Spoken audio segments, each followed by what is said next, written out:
বিশ্ব রাজনীতিতে আবারও বড় ধরনের প্রশ্নের মুখে যুক্তরাষ্ট্রের কূটনৈতিক বিশ্বাসযোগ্যতা। সাম্প্রতিক ইরান যুক্তরাষ্ট্র উত্তেজনা এবং অতীতের চুক্তি ভাঙার প্রবণতা নতুন করে এক আস্থার সংকট তৈরি করেছে।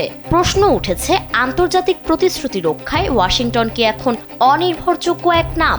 বিশ্লেষকদের মতে এটি কোনো আকস্মিক ঘটনা নয়, বরং বছরের পর বছর ধরে চলে আসা কূটনৈতিক আচরণের ধারাবাহিক ফল। 2015 সালের ঐতিহাসিক ইরান পারমাণবিক চুক্তি ছিল বিশ্ব শান্তির পথে এক বড় মাইলফলক, কিন্তু 2018 সালে ট্রাম্প প্রশাসনের আকস্মিক প্রস্থান পুরো সমীকরণ বদলে দেয়। গরমে আরাম নিয়ে হবে না হাহুতাশ, ঘুরলে পরে ওয়ালটন ফ্যান বাতাস আর বাতাস। বিশেষজ্ঞরা বলছেন, প্রশাসন পরিবর্তনের সাথে সাথে দীর্ঘমেয়াদী নীতির এই আমূল পরিবর্তনই এখন আমেরিকার সবচেয়ে বড় দুর্বলতা। জলবায়ু চুক্তি থেকে সরে আসা কিংবা আন্তর্জাতিক আদালতের সিদ্ধান্তকে গুরুত্ব না দেওয়ার মতো ঘটনাগুলো মিত্র দেশগুলোর মধ্যেও সংশয় বাড়াচ্ছে। বর্তমান প্রেক্ষাপটে যুক্তরাষ্ট্রকে কেবল সামরিক বা অর্থনৈতিক পরাশক্তি হিসেবে নয়, বরং একটি বিশ্বাসযোগ্য অংশীদার হিসেবে নিজেকে প্রমাণ করার চ্যালেঞ্জ নিতে হবে।